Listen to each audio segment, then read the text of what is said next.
Hello, my name is Samantha Diaz, and I'm the Economic Development Coordinator at the City of San Antonio, and I work in our small business office. So as I've heard, you'll be able to input some questions in the chat, so please don't hesitate to input those, and our friends with Maestro will definitely notify me as we get those questions come in. Also, please don't hesitate to reach out to me here towards the end of the presentation. I'm also going to have a slide with my contact information. So I know y'all are learning lots of great things today. If after you have some time to digest all the information and you're looking for a good contact to connect with after this, then please don't hesitate to reach out to me. I'd love to chat with you and connect you to more resources. Okay, so let's go ahead and kick this off. So if you're interested in doing business with the City of San Antonio and participating on city contracts, one of the first things that you're going to want to do is get registered as a vendor to do business with the City of San Antonio through the city's Central Vendor Registry. The City of San Antonio's Central Vendor Registry offers a variety of benefits to entities looking to do business with the city. It also serves as advertising for our local small, minority, and women-owned businesses, as many city contracts contain subcontracting goals for these particular types of businesses. The city requires companies to utilize the Central Vendor Registry to identify these small, minority, women-owned businesses to meet those goals. I'll share with you how to access a step-by-step tutorial on how to get registered in our next slides. We'll also next connect the dots on why you would want to get certified through the South Central Texas Regional Certification Agency, also known as the SCTRCA. Lastly, it's very important to really understand the procurement process. Here shortly, towards the end of my presentation, I'll be going over our FY 2021 Annual Procurement Guide. That will arm you with some really useful information on the procurement process, as well as everything that we've discussed in these slides today. So to begin, this is a snapshot of the city's small business office webpage. To visit this website, you'll simply go to www.sanantonio.gov/SBO. On this page, you're going to find lots of information on all of the services we offer to our small business community, and also more about the different programs we offer in partnership with various agencies and service providers in the community. So to access that step-by-step tutorial on registering to do business with the City of San Antonio, you can hover over the Media and Resource Center section on the left-hand panel of our home page. Then you will see a menu appear. From this menu, you can go to Video Resources.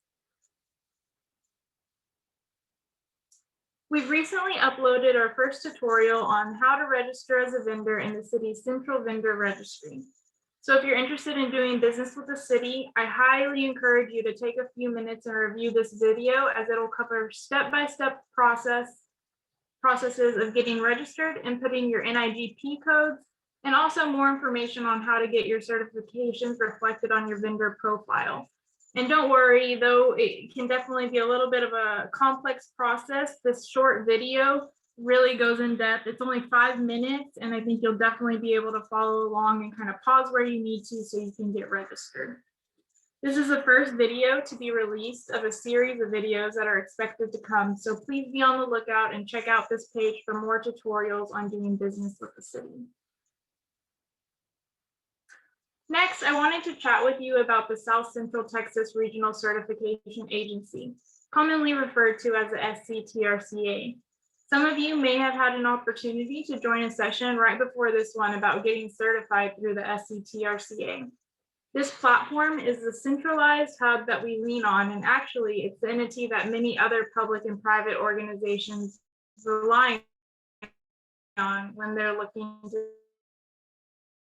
to established participation goals available that are based on your business ownership and status.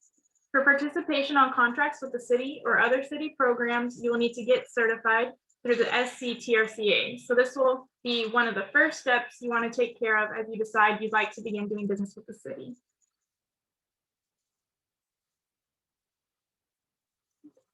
I also wanted to highlight one of our core services in our Economic Development Department Small Business Office. So this program is often referred to as our SBEDA program. This is the acronym for Small Business Economic Development Advocacy Program. This is through a city ordinance that's in place to promote the utilization of our small minority women-owned businesses.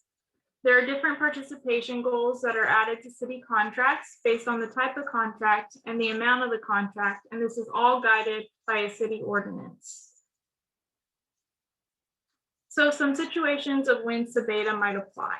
So this would be when solicitations are greater than $50,000 and or when certain funding and developer agreements are over $50,000.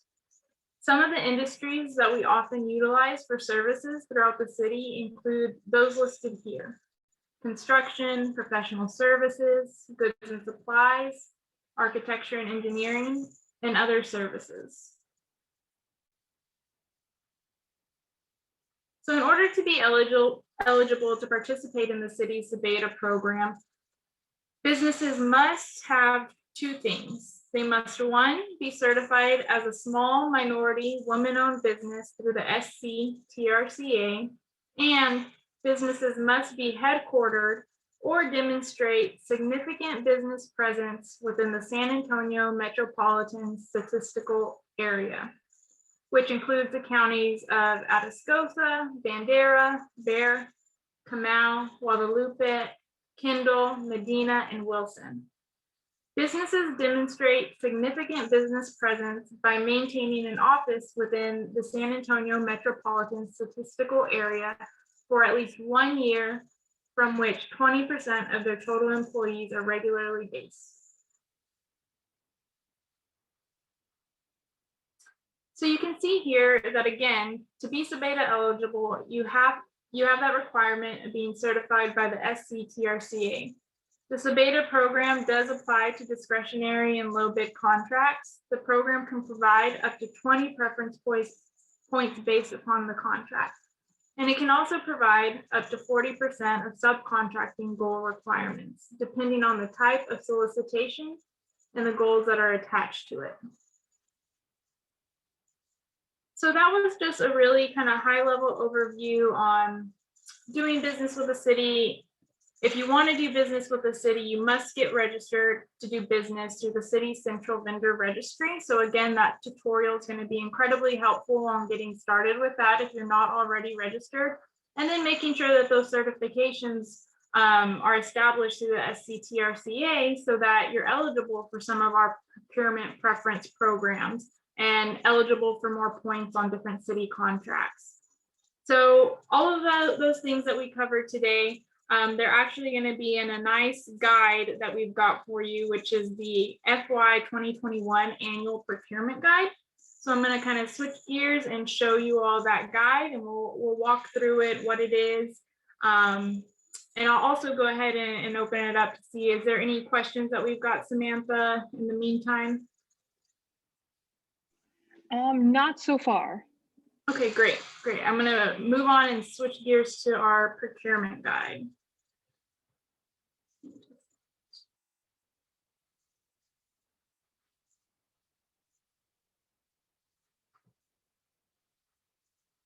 Okay. So we released this new FY 2021 Annual Procurement Guide on Friday, February 26th. I thought we could do a short walkthrough of the guide. I'm going to go ahead and see if I can drop the link to the guide in the chat so that you may access this if you prefer to download and follow along. It should have also been available for download through the documents you were provided. So give me just a second to see if I can drop this in the chat for you. Oh, here we go.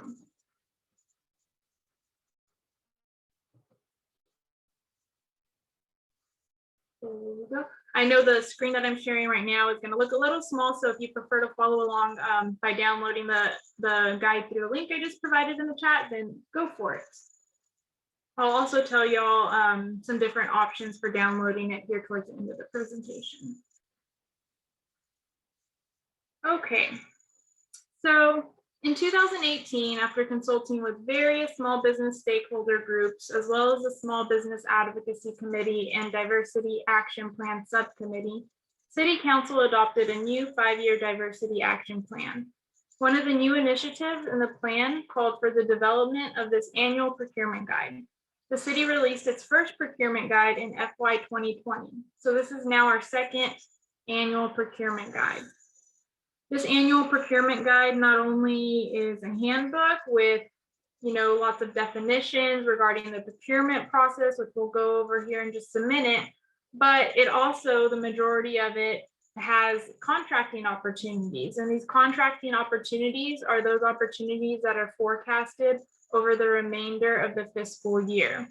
Typically, this guide goes out in about, I believe, October or November, and forecasts until the following September of the following year. So as you can imagine, vendors get a good head start to look at what different contracting opportunities are available. This procurement guide is a really valuable tool because it provides our local small, minority, women, and veteran-owned businesses an advance notice of planned city solicitations over the course of the city's fiscal year. It also provides businesses more time to prepare for upcoming city solicitations beyond the standard advertisement period. And additionally, with this guide, our prime level small, minority, women, and veteran-owned businesses are able to prepare a more thorough submission for city solicitations. And lastly, these sub-level businesses may have additional networking opportunities with prime level vendors that could result in contracting opportunities. So if we start here with section 1, before we get into all of our contracting opportunities, which you start to see on the right-hand side, we do kick off the page on the left. Let me see if I can zoom in for you, with a solicitation method reference guide. So this portion of the guide is particularly useful because as we move through the various contracting opportunities, you will see that we use the acronym of the type of solicitation method associated with each project. So if I shift to the right and start to give you a glance at these opportunities, you'll see there's a column that says solicitation method and a bunch of acronyms. I'm immediately seeing IFB, RFCSP. So you might be thinking, well, what does that mean? So in this solicitation method reference guide, you'll be able to see a simple explanation for each type of solicitation method, why it's used, and it also describes here which vendors will be awarded in that type of method.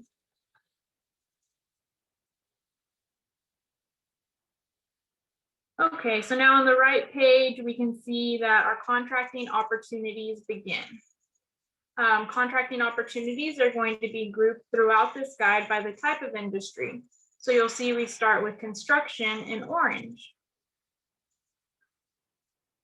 I'm going to scroll through a little bit and we'll kind of go through what you'll find as you're looking through these opportunities. The opportunities are sorted by date, with those that are more recent to those that will occur later in the year.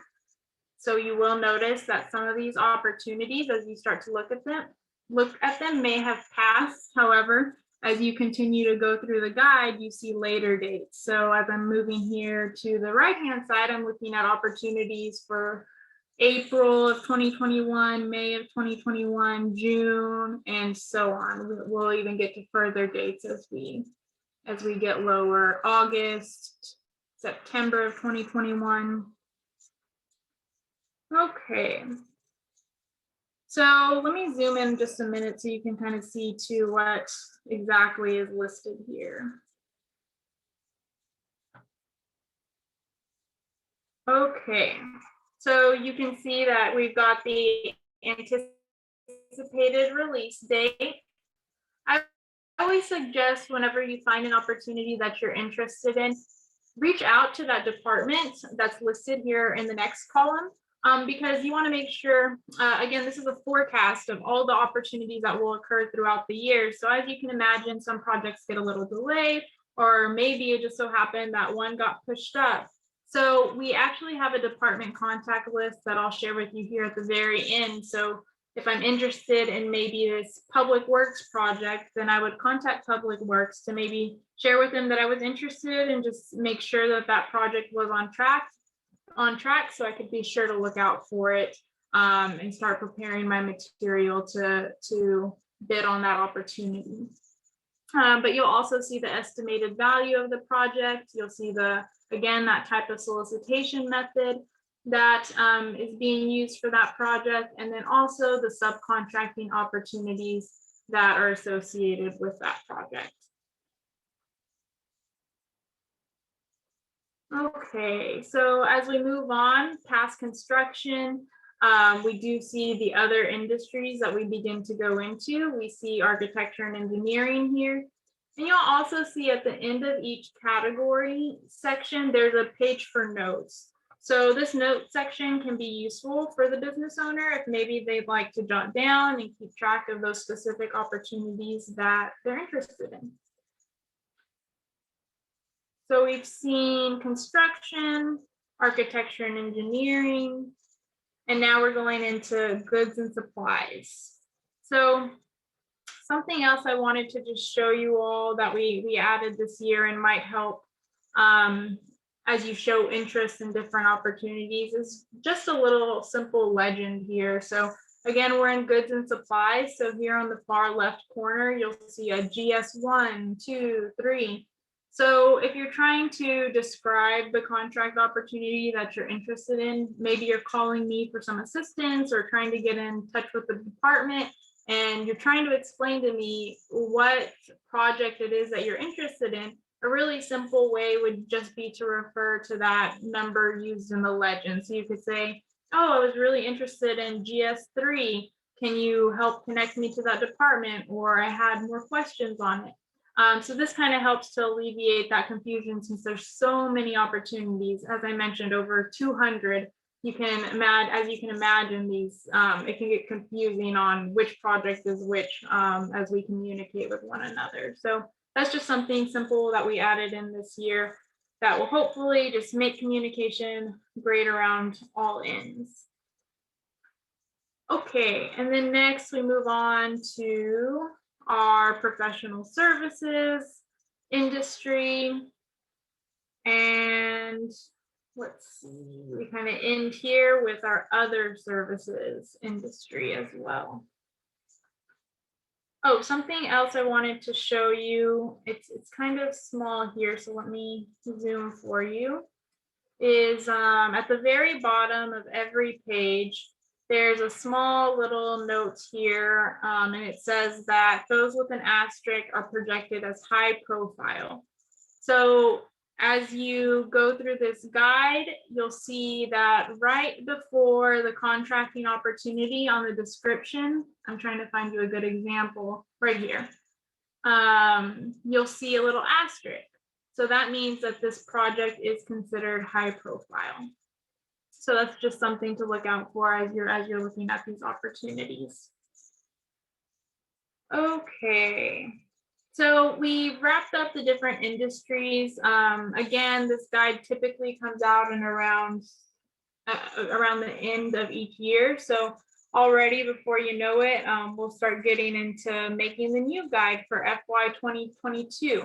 But this one still has a lot of opportunities that I think are very beneficial to you. Again, a lot of those construction opportunities too that you might want to review to see if there's anything that kind of fits your business and what you're looking to maybe bid on with the city.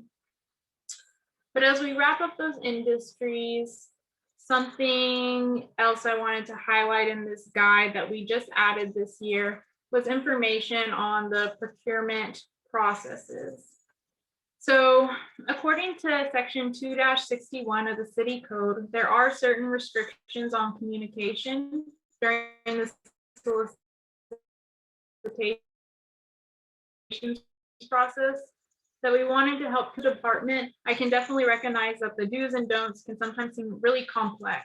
So our hopes with including this section is that business owners have a more clearer understanding of what communication can look like by both city staff and the vendors during pre-solicitation, after solicitation is released, and also after the solicitation is closed.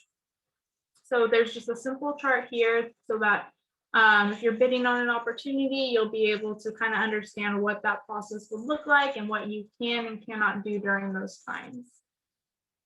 Next on this page, we cover what review meetings are, and we explain why city staff may request a review meeting. And we also highlight who's permitted to attend those review meetings if scheduled. And then next, we talk a little bit about the city council award process and what that looks like, and also how businesses can communicate during that awards process. And lastly, we cover the post-solicitation award phase by highlighting those opportunities for communication between city staff and vendors.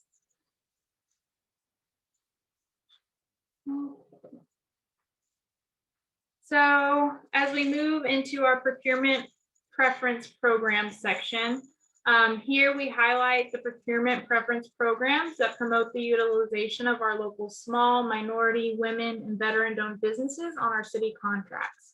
So these programs are the local preference program, which provides contracting preferences to eligible local San Antonio businesses. Then we've also got the veteran-owned small business program, and this provides contracting preferences to our eligible veteran-owned small businesses. And then lastly, as we already learned about, we have our SBATA program. So each of these sections gives an overview of the program, and then it also covers eligibility for each of the preference programs, as you can see here in the middle and then also below. We have one question from Ava Villegas. Is there a digital platform sharing the updates on the information on each opportunity, where what their status is, or is this information analog PDF? Yeah, no, that's a great question. So so this is just kind of like that point in time snapshot that we get printed for the year forecasting, but there is a daily updated website where you can access all of these contracting opportunities to have the most up-to-date, latest information. So that is going to be, and let me make sure I get the website exactly right. I'm going to do the quick Google for you really quick, but it's our City of San Antonio bidding and contracting opportunities page. Give me just a second, I can drop it in the chat.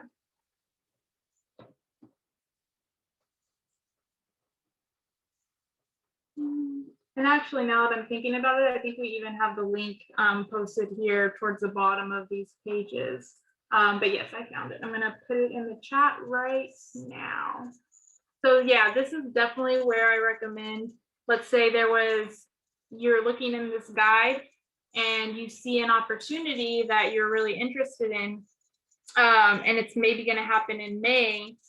So I would go ahead and check out this platform and see if it's already been posted. And if it has, that's where you're going to see all of the requirements for how to submit your bid, who to submit it to, the deadline, and all of that good information. So thank you for that question. That is definitely important. Okay. So as we move into this next section here on the bottom left, this section again is on the city's central vendor registry and getting registered as a vendor. I know we already talked about this a little bit. I did want to highlight here in the bottom left portion about the City of San Antonio's vendor orientation. So the vendor orientation is a great event that our city's small business office puts on in partnership with our other city departments.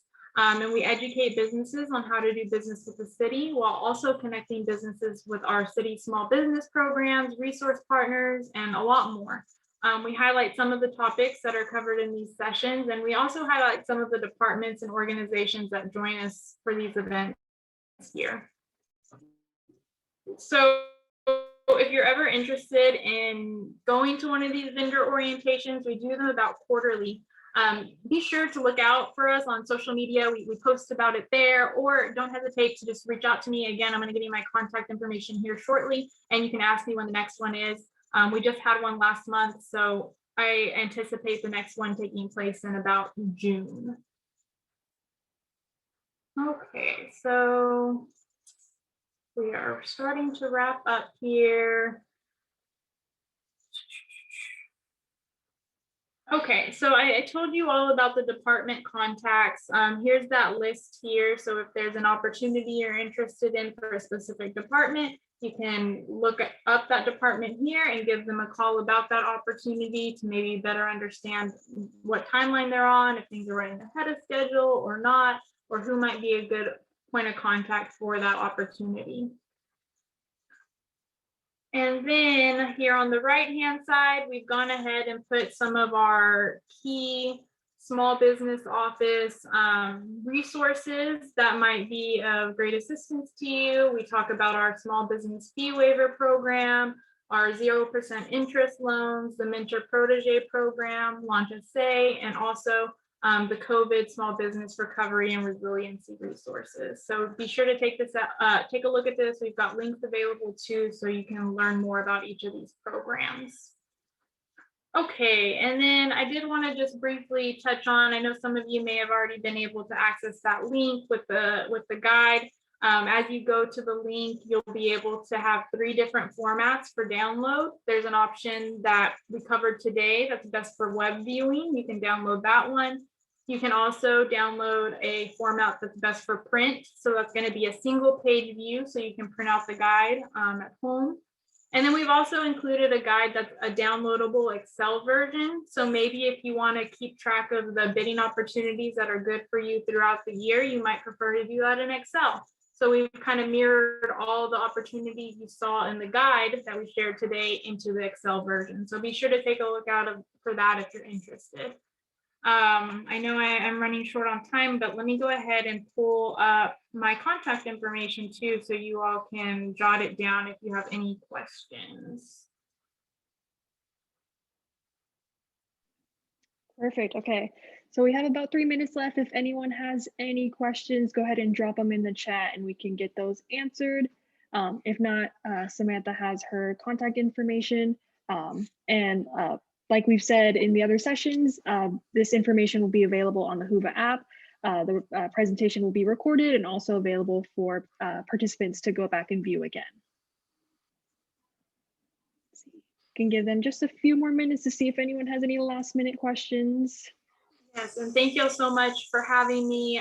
This was fun, and let me know again, don't hesitate. And even if for some reason it's not maybe applicable to the small business office, I'm happy to connect y'all throughout the city wherever I can. So don't hesitate to reach out. I'm happy to hear from y'all. Of course. Thank you so much for your time. I think that's it for questions. So yes, thank you again. We appreciate you taking your time out to give us this wonderful information. Thank you. Thank you.